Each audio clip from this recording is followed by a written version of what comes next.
लेते हैं आज का पहला सवाल। खड़गे के पीएम मोदी को लिखे पत्र पर आया जेपी नड्डा का जवाब। कहा, राहुल गांधी ने भी मोदी पर कई टिप्पणियां की हैं।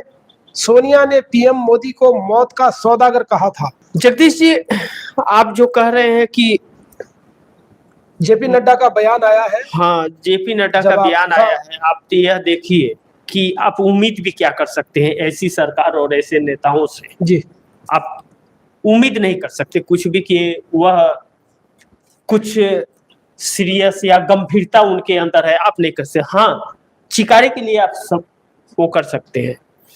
इन लोगों से इससे ज्यादा उम्मीद नहीं किया जा सकता। एक लीडर आप अपोजिशन को यही, अगर एक जेपी नड्डा को अगर यही बात कोई बोल दिया होता, कोई भी विपक्ष का कोई भी नेता बोल दिया होता, मंत्री की तो बात छोड़ दीजिए, तो अभी तक वह जेल में होता। बिल्कुल। यह जगदीश जी इन लोगों की मानसिकता को दोहराता है, दर्शाता है, दिखाता है। यह लोग जो राजनीति कर रहे हैं और जिस गंदगी के साथ कर रहे हैं, यह दुर्भाग्यपूर्ण है इस देश के लिए। एक ऐसे परिवार के व्यक्ति के लिए यह खत लिखा गया था जिसने शहादत दी है इस देश के लिए। दो प्रधानमंत्री खोए हैं, आतंकवादियों के हाथ चढ़े हैं, वह जी उनके द्वारा हत्या की गई है। उसके बाद यह सरकार हमारे देश की, यह हमारे सरकार के लिए शर्म की बात है कि वह इस तरह का बयान दे रही है। यह देखिए, जेपी नड्डा के अंदर इतनी साहस नहीं कि वह सांस भी ले ले अपने मर्जी से, नरेंद्र मोदी अमित शाह के बगैर। अमित शाह से जब प्रेस कॉन्फ्रेंस में 100 दिन पूरा होने पे कर रहे थे, तो यह लोग प्रेस कॉन्फ्रेंस करते हैं, यह लोग भाषण देने के लिए, पत्रकारों के सवाल का जवाब देने के लिए नहीं। और जब पत्रकारों ने पूछा कि ऐसा आपके मंत्री ने कहा, तो कहे कि सोच समझ करके सवाल पूछा करो जी। यह लोग सिखाएंगे पत्रकारों को कि सवाल क्या पूछना है। यह दुर्भाग्य है कि यह लोग हैं इस समय, लेकिन आने वाले समय के लिए शुभ संकेत नहीं है ऐसे नेताओं का हमारे देश के अंदर। यह बात सत्य है, इससे इनकार नहीं किया जा सकता। दूसरी चीज जगदीश जी की, यह लोग सत्ता से जाने वाले हैं, यह तो इन लोगों को पता चल गया, और फिर युगों तक नहीं आएंगे यह लोग, और इन लोगों का जगह जेल में होगा, यह इन लोगों को पता चल गया है। अब यह लोग जनता को फिर एक बार गुमराह करने के लिए निकले हैं, और जनता को गुमराह करके यह लोग वोट ले करके और फिर से सरकार बनाने की, देखिए मध्यवर्ती चुनाव की तैयारी हो रही है। नरेंद्र मोदी का यह कहना कि 1 नेशन 1 इलेक्शन, यह दिखा रहा है कि यह किस तरह से राजनीति कर रहे हैं। 1 नेशन 1 इलेक्शन का इनका जो प्रोग्राम है, उसमें यह चीजें हैं कि साउथ की सीटें कम की जाएगी और हिंदी भाषी जगहों पर सीटें बढ़ाई जाएंगी। इन लोगों का लक्ष्य है कि जहां इन लोगों को वोटें मिल सकते हैं वहां पे सीट बढ़ा दो और साउथ में सीटें घटा दो, क्योंकि साउथ में इन लोगों का जमीन है नहीं, जो जमीन था वो अभी समाप्त हो गया।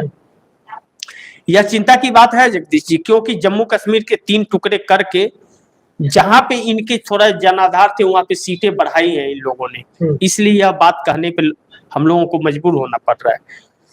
लेकिन ऐसे व्यक्ति के हाथ में सत्ता है जो इस देश के लिए शुभ संकेत नहीं दे रहा है, क्योंकि इनकी नीतियां और इनकी सोच जो है वह देश हित में तो बिल्कुल ही नहीं है। यह मुख से सिर्फ बोलते हैं देश की हित की बात, बाकी कर्म इनके नहीं है, यह सच्चाई है।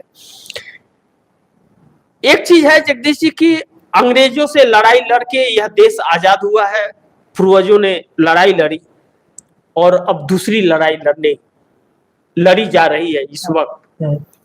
अब देखिए, अब वह कहते हैं ना, ऊपर वाली की मर्जी के बगैर पत्ता नहीं हिलता।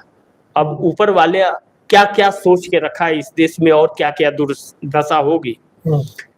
लेकिन एक चीज यह समझ लीजिए कि जिस दिन नरेंद्र मोदी सत्ता से गए, उस दिन नरेंद्र मोदी का क्या होगा, वह जेल जाएंगे कि सजा मिलेगा कि उनकी जांच होगी, क्या होगी, यह मैं नहीं जानता। लेकिन यह जरूर जानता हूं और दावे के साथ कह सकता हूं कि इस देश को 50 साल पीछे ढकेल करके वह जाएंगे। हमें इस चीज से परहेज नहीं करना चाहिए कहने से कि यह देश ऑलरेडी 40 साल पीछे जा चुका है। जिस कदर बेरोजगारी और महंगाई बढ़ी है, नरेंद्र मोदी 7 जन्म में इस बेरोजगारी और महंगाई को कम नहीं कर सकते। यह और भी बढ़ना है, यह घटने वाला नहीं है। 27% से लेकर 30% की बेरोजगारी नरेंद्र मोदी के कार्यकाल में इतिहास बन गया और यह लिखा जाएगा, क्योंकि कोई अमर होकर के यहाँ नहीं आया है। राहुल गांधी को अगर जीभ काटने की बात कर रहे हैं तो उसका जवाब न दे करके यह कह रहे हैं कि सोनिया गांधी ने प्रधानमंत्री को मौत का सौदागर कहा था। तो यह चीज भी देखना चाहिए कि वही प्रधानमंत्री हैं जो 50 करोड़ की गर्लफ्रेंड कहे थे, जर्सी गाय कहा था। क्या एक प्रधानमंत्री के मुख से और जबान से यह शोभा देता है? तो यहां सीधे मारने की साजिश है। यह इस कानून के तहत सजा होती है 7 साल की। उस दिन का इंतजार होगा कि एफआईआर पर कब कार्रवाई होती है या नहीं होती। हमें तो नहीं लगता कि होगी, लेकिन यह एफआईआर काम आएगा बाद में। आज नहीं तो कल तो सत्ता जाएगी। और जनता एक बार अगर कोई चीज ठान ले तो आप कुछ भी कर लीजिए, आपको जनता लाएगी नहीं। और बेईमानी ज्यादा दिनों तक चलती नहीं है, उसकी भी पोल खुल जाती है। यही वजह है कि इन लोगों ने 1 नेशन 1 इलेक्शन ला रहे हैं। अब वह होगा जो व्यक्ति 4 राज्यों का चुनाव नहीं करा सकता, वह 1 नेशन 1 इलेक्शन की बात करता हो। 15 अगस्त को भाषण में कहते हो कि 1 नेशन 1 इलेक्शन की सोच है, और 16 अगस्त को यह ऐलान होता है कि 2 राज्यों का चुनाव होगा, 2 का नहीं होगा। तो यह देखिए कि इनकी सोच और करनी और कथनी में कितना फर्क है जगदीश जी। यह चीज आप देख सकते हैं। हाँ, यह है नरेंद्र मोदी इस देश को गुमराह कर रहे हैं। प्रधानमंत्री और गृह मंत्री अमित शाह गुमराह कर रहे हैं इस देश को। यह सच है। 1 नेशन 1 इलेक्शन के लिए इनको किसी क्या विपक्ष ने फोर्स किया है? नहीं, इसलिए कर रहे हैं। देखिए, 1 नेशन 1 इलेक्शन के लिए 2/3 बहुमत चाहिए, 30 राज्यों में 16 राज्यों का समर्थन चाहिए और दोनों सदनों में पास होना चाहिए। अभी यह 4 राज्यों के चुनाव के बाद में पार्लियामेंट का सेशन आने वाला है। यह 4 राज्य गए तो इनके बहुमत नहीं रहेंगे, कहां से कराएंगे? और मैं यह कर रहा हूं कि 1 नेशन 1 इलेक्शन आपको जरूरी है या लोगों के रोजगार की जरूरत है? आप जाति जनगणना कराने से पीछे हो, जाति जनगणना करा नहीं रहे हो, रोजगार दे नहीं रहे हो, महंगाई पर कम करने की बात नहीं कर रहे हो। आप अपनी नाकामियों को छिपाने के लिए और राहुल गांधी की लोकप्रियता पर किसी का ध्यान न जाए, इसके लिए आप ऐसे ऐसे मुद्दे लेकर के, इम्पॉसिबल मुद्दे लेकर के आ रहे हो कि चर्चा आप पर हो, उधर से ध्यान भटके। लेकिन उधर से कहां ध्यान भटक रहा है? जितना यह राहुल गांधी के ऊपर हमले कर रहे हैं लोग, उतनी ही उनकी लोकप्रियता बढ़ रही है। देखिए, लोगों के दिलों में जगह बनाने के लिए वर्षों लग जाते हैं, 1 सेकंड में वह खाक हो जाता है। तो राहुल गांधी ने कड़ी मेहनत की है, लोगों के बीच में यह साबित किया है कि वह लोगों के मुद्दों से वह पीछे नहीं हट सकते।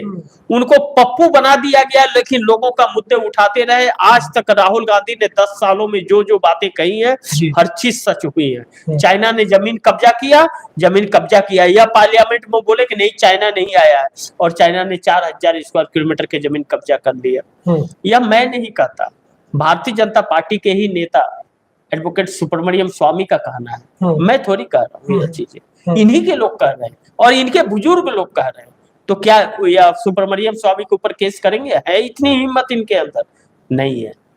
क्योंकि देखिए, अब यह जाने वाले हैं, जल्द जाने वाले हैं और इससे इनकार नहीं किया जा सकता। हरियाणा इनकी शुरुआत करने वाला है। हरियाणा के बाद देखिएगा, अभी तो हरियाणा में प्रत्याशी नाम वापस ले रहे हैं, फिर दिल्ली में प्रत्याशी वापस लेकर के नाम और दूसरे में जाएंगे, कहेंगे कुर्सी से उतरो जी। पहले देखिए, यह चीजें अगर बेरोजगारी बढ़ रही है जगदीश जी, और चाहे महंगाई बढ़ रही है, तो यह सिर्फ इसके लिए नहीं कि जो मोदी की आलोचना करते हैं उन्हीं के लिए बढ़ी हुई है, यह जो उनकी अंधभक्ति करते हैं उनके लिए भी बढ़ी हुई है। अगर बहन बेटियों की इज्जत दांव पे है तो उनके बहन बेटियों की भी दांव इज्जत पे है। जो ऐसे लोग होते हैं सरफिरे, वह किसी की परवाह नहीं करते कि उनके साथ कौन है और कौन साथ नहीं है। यही वजह है जब इतने बड़े बड़े लोगों के खिलाड़ियों को यह लोग नहीं पकड़ रहे हैं, उनको मुहरा बना दे रहे हैं, उनके साथ दुर्व्यवहार कर रहे हैं। जिस राज्य में इनकी सरकार है वहां पे आगजनी हो रही है, वहां पे लोग जल रहे हैं, त्राहिमाम कर रहे हैं। तो यह बहुत चिंता की विषय है जगदीश जी। यह मोदी के लिए मुश्किलें अब बढ़ने वाली है, मैं यह तो जरूर कहूंगा, इससे इनकार नहीं किया जा सकता। और मोदी की मुश्किलें अब कम नहीं होंगी। यह आखिरी क्षण में अब यह मध्यवर्ती चुनाव के तरफ बढ़ रहे हैं, हर कदम इनका मध्यवर्ती चुनाव की तरफ है। यह देख लीजिएगा, अगर यह कहीं ऐसा ना हो कि यह इस बार मानसून सत्र में लोकसभा ही भंग कर दे, क्योंकि 6 महीने का अंतराल चाहिए कम से कम, यह भंग कर सकते हैं कि दूसरी कोई सत्ता में ना आ जाने, तो आ जाएगा तो प्रॉब्लम हो जाएगा। यह पेच फंसाने का कार्य करेंगे अपने आप को बचाने के लिए, क्योंकि यह जानते हैं कि अगर कुर्सी गई तो हमारा बहुत बुरा हाल होने वाला है। लेकिन एक चीज मैं हर प्रोग्राम में कहता हूँ जगदीश जी, फिर कहूंगा, नायडू और नीतीश को यह देश कभी माफ नहीं करेगा कई युगों तक, और उन लोगों का नाम काले अक्षरों में लिखा जाएगा। यह तो सच है, इससे इनकार। आज कैसे गोडसे को हम लोग याद करते हैं कि राष्ट्रपिता महात्मा गांधी को गोली मारी थी, लेकिन बाद में वह रोआ भी था। तो इन लोगों को ऐसे तौर पे लोग याद करेंगे कि इन लोगों की जो छवि बनाई हुई है वो सारी समाप्त है। और छवि क्या है इन लोगों की? कोई छवि नहीं है। नीतीश कुमार की क्या छवि है? 9 बार पलटी मार चुके हैं, 2020 से मुख्यमंत्री हैं, लेकिन वह सिर्फ और सिर्फ अपनी कुर्सी की लालच, बिहार के लिए नहीं, बिहार के लिए उन्होंने एक संस्था ऐसी नहीं लगाई जिससे बिहार के लोगों को रोजगार मिले। बिहार के सबसे ज्यादा प्रवासी मजदूर जाते हैं, और मात्र 14 करोड़ की तकरीबन आबादी है। 25 करोड़ की आबादी उत्तर प्रदेश में, उत्तर प्रदेश में भी कुछ ऐसा नहीं हुआ है कि जो सड़कें, या लोग अब देखिए जो यह सड़कें बना रहे हैं लोग, अब ऐसे हो जाएंगे टोल गेट नहीं रहेगा, लेकिन फिर भी पैसे चालान कैसे आपके गाड़ी के कटते हैं तो घर में आ जाते हैं, वही हाल होगा। अब लूटने का इन लोगों ने जरिया बहुत बेहतर बना दिया, और यह चीजें नहीं खत्म हुई। अपने घर द्वार बेच बेच के लोग सरकार को पैसे देंगे, और सरकार आपके पैसे लेकर के उद्योगपतियों को लुटाएगी। इन लोगों की यही सोच है, क्योंकि देखिए इन लोगों का है कि अपना काम बनता तो भारत में जाए जाता। इन लोगों को देश से कोई मतलब नहीं है, देश के नाम पर यह लोग लूट रहे हैं, हकीकत है जी जगदीश सिंह।